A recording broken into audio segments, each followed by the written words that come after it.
Today I'm going to be replacing the front wheel bearings here in my Porsche 986.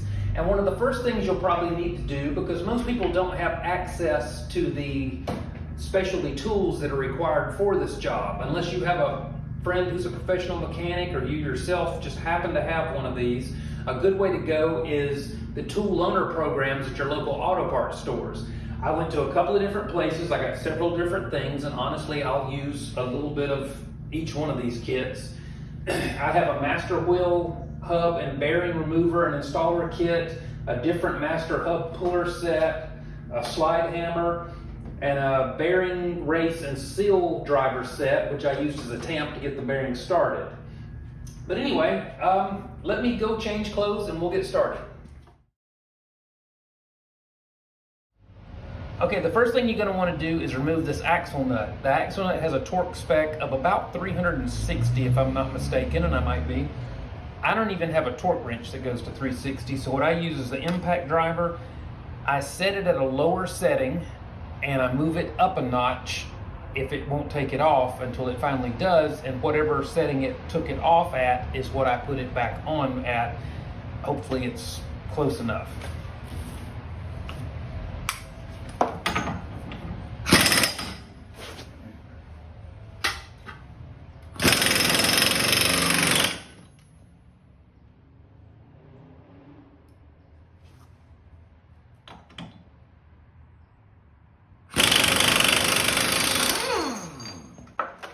All right, so 1 through 5 are my settings. That took it off on a 4. I'll put it back on at a 4.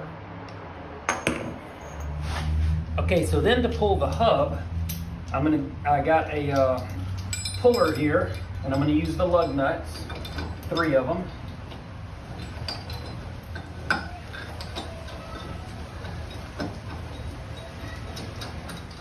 Try to get this on pretty evenly so that you have even pressure all the way around.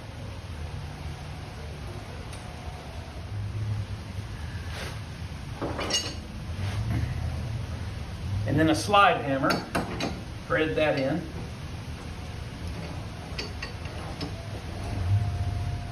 And I'm gonna put a nut on the inside just to give it a little something extra to pull against.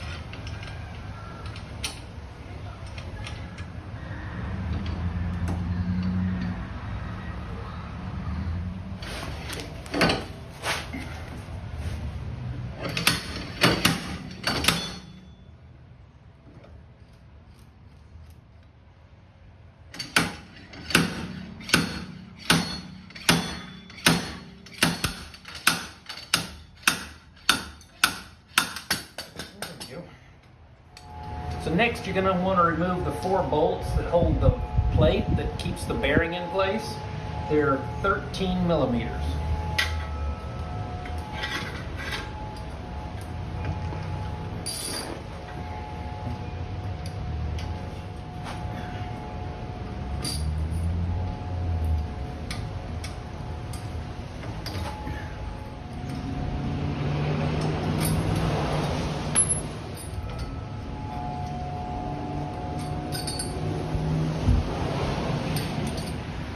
Okay, so here's the bearing here. Here's the stub axle. It is loose, but unfortunately, you can't just push it out. I don't know if you're seeing this or not, but around back here, the bottom of the shock absorber is going to prevent it from coming out. So we've got to move the shock absorber up and out, which means taking out the sway bar link. I'm going to remove it because it's what holds the shock absorber to the wheel carrier, and then we're going to try to drop the wheel carrier down and out of the way so that we can get the stub axle out. Okay, so I used a jack to push the wheel carrier up to compress the shock absorber.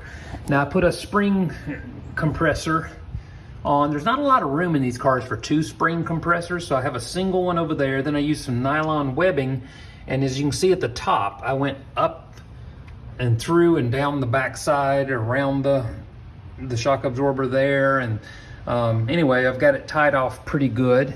So I'm going to try to release the jack now. Yeah, also in the back you had to remove the clip down here too that holds the pad sensor wires in. But anyway, let me see if I can get this wheel carrier knocked down with a hammer and a block.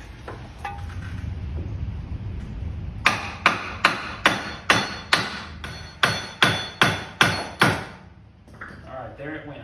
So I don't know if you can see this or not. This gray section is where the shock absorber is inside the wheel carrier. And so you're going to want to go down about 1/4 of an inch below that when that gray stripe stops before the wheel carrier will fall out. And like I said before, this is the gear here on the back that operates your ABS. You don't want to damage any of this, but because that flare is so wide, that's why it's so hard to get this out. Okay, now to pull the bearing, I've set this up. You want to build, some of them come with the actual cup. This one you kind of build the cup, and this will go on this side, and the cup is much larger than the bearing itself. That way when it pulls out, it gives it a place to go to. On the back side, you're going to want this step washer. This particular one is, in this kit, is J is the size. And you're going to want it to definitely be a little smaller than the bearing, because on the back side, the wheel carrier has a lip that you've got to, the washer has to be smaller than the lip in order to fit in there. So when you place it behind, you're going to want to make sure that it's got a tiny little bit of wiggle room. Otherwise, you're going to be working against the wheel carrier and you'll never pull anything out, and you'll probably tear up the tool. But so this part goes in, you got your bearing, this, and then the nut goes on the end. And this particular nut is about a 1-inch size, and unfortunately I don't have a 1-inch wrench, so I'm having to use an adjustable wrench to hold that while I tighten everything down.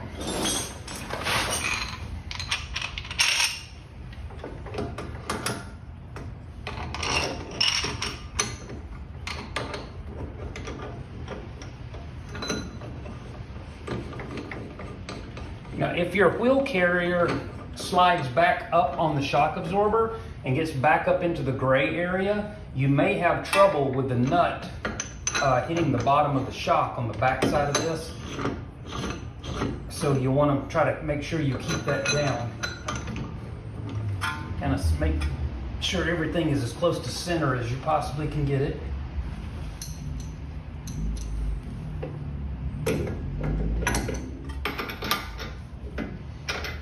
Okay, this particular tool, the bolt is a 15/16.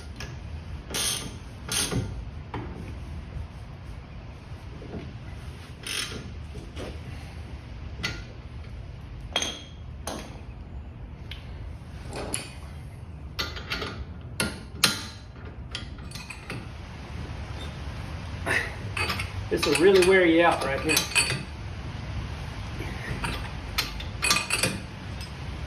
But I think I'm getting close.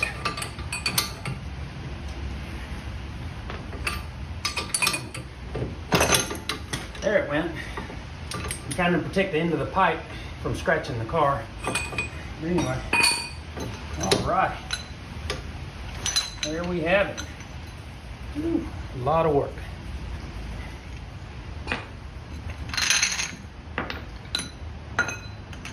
And there is our old bearing. I can barely even turn the thing. All right, so to get the new bearings, and I know what you're asking yourself, Jason, do you shop for bearings in the freezer department of your local grocery store? No, but putting the bearings in the freezer a few hours before you're ready to use them is a good way to ease the installation process. Freezing the bearings makes the metal contract. The old wheel carrier metal is warm and expanded. This should make it a little bit easier to slide in. All right, so pre-bearing installation, I used a little white lithium grease and went all around in here to get just a little bit of lubrication to try to help. We want to set it on there as straight as possible. And now with this very heavily used and borrowed aluminum tamping device,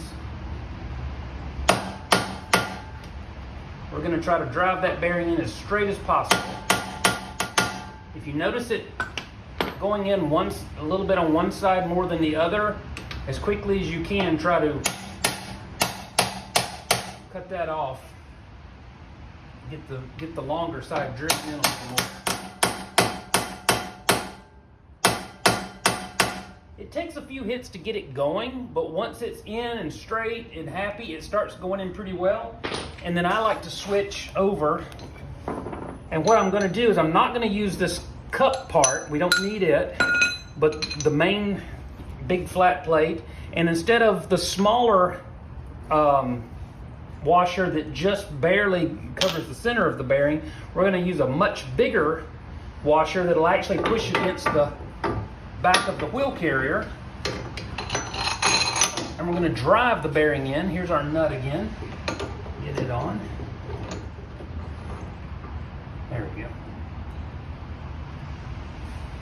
Adjustable wrench on the nut.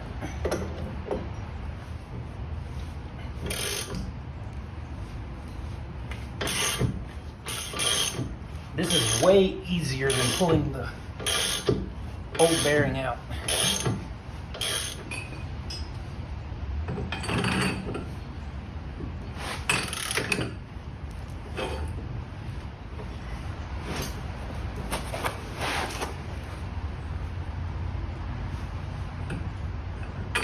Alright, for some reason that bearing doesn't want to go in all the way. It's got like a 1/16 of an inch or so.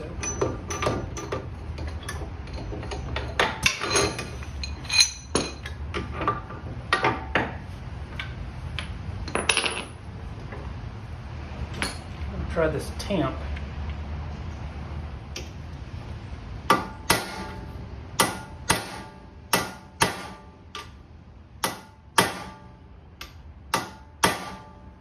All right, so you can see there, it's flush all the way around. Very nice. Now we're going to put that plate back on that holds the bearing in. And there is a little notch in this plate, and I don't know what it's for, but it goes down. It was down on the other side. It's down on this side when I, took the hub off. So I'm going to put it back in the down position.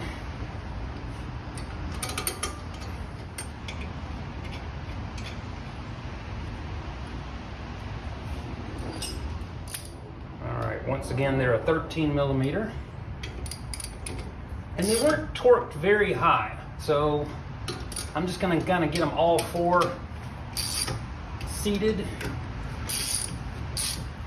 and then I'm going to go around, just give them a little nudge.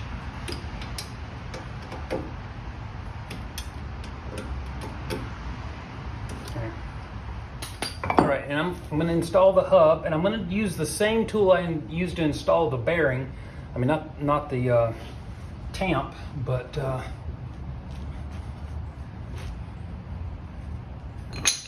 this guy here with the large step washer in the back.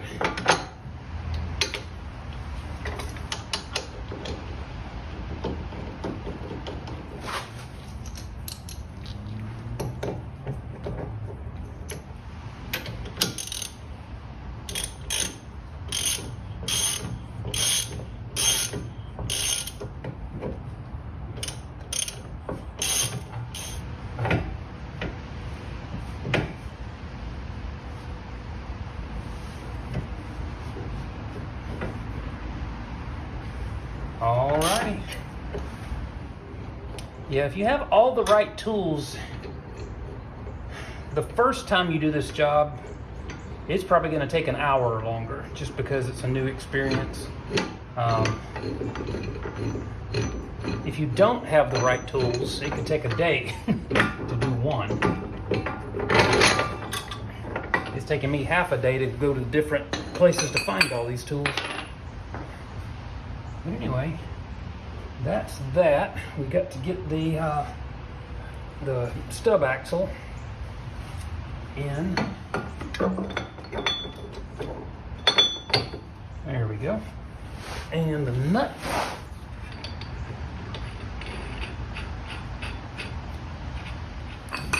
Impact driver on a 4.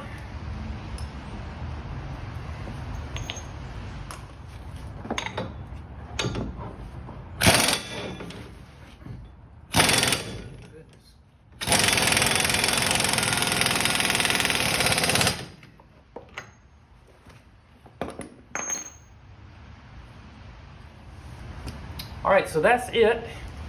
First thing I'm going to do is lift on this wheel carrier to put the shock back where it's supposed to be.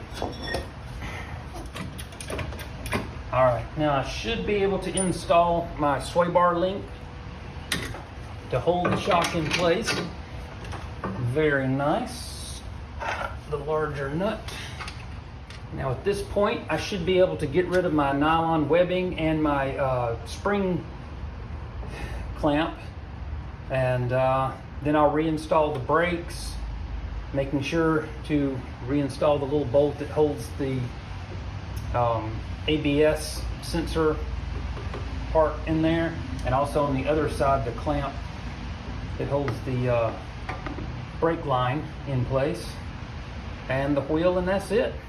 Okay guys, it's been about 3 weeks since I changed out the bearings, and I purposefully wanted to wait a while before I released this video because of the way that I changed the bearing by not taking that wheel carrier out. I was really afraid I was putting too much stress on the shock absorber, and I was going to either damage the shock or the upper shock mount. And so I've put about 60 miles on the car, a little more, since then, and it seems fine. As a matter of fact, the new bearings, I can tell such a difference in the steering, going around curves and stuff. It's just wonderful. There's a little less noise going on up here, and especially, I thought I had warped rotors, but couldn't understand how I got warped rotors. I don't drive the car hard. I don't drive it in wet conditions. It made no sense to me. And especially on this side, you could look at the rotor and see uneven wear patterns. And so what I think is that the bearings, even though I wasn't hearing a lot of bearing noise, I think this one especially was so far gone that it was allowing the rotor to wobble inside the caliper. So, I mean, and I don't even really know if that's possible, but that's what I'm thinking, because now I don't hear that noise at all. So we'll see in the future. The one thing I will say is if I ever have to do this again with another car, I'm gonna save up and I'm going to change out everything at once. Control arms, which I still haven't done on this car, wheel bearing, shock absorber, sway bar mounts, sway bar bushings, upper shock mounts, do it all. Because the reason I didn't take that wheel carrier out is because I didn't want to have to go get another alignment. I just had one 2, maybe 3 months ago. And so anyway, I was able to do that without messing anything up. The alignment is still good. Now I will say I haven't done the wheel bearings nor the control arms either in the back. When it comes time to change out the wheel bearing in the back, you will have to take that wheel carrier completely out and get it off the drive shaft. But anyway guys, I really hope this video helped you a lot, and thanks for watching. I really appreciate it.